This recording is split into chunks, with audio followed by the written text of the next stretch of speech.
اما عرض ادب به خدمت دوستان عزیز. اسم من صنم احمدی از ایران زندگی میکنم. 23 سالمه. خواستم خدمت دوستان عزیزی که میخوان سرمایه گذاری کنم و دنبال یه سیستم امن میگردن، یه سیستم عالی براشون پیشنهاد کنم.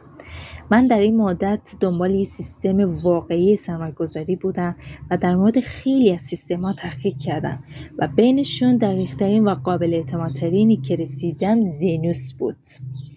زینوس رو راستش اول دوستان به معرفی کردم و به شدت از راضی بودنشون و انرژی مثبت قابل بودنشون به هم میگفتم. بازم خواستم تحقیق بیشتری کنم و اینطور شد به این رسیدم واقعا همون سیستمی است که سرمایه‌گذاری‌ها دنبالشن.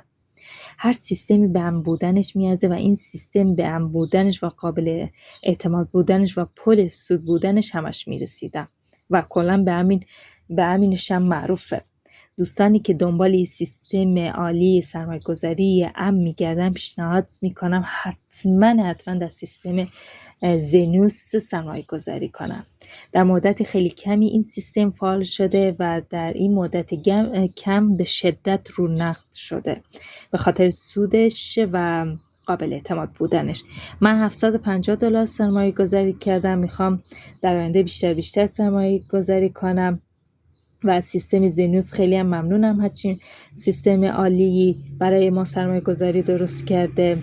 دوستان بهترین ها رو براتون آرزو میکنم. خدا یارتون. خداحافظ یا علی.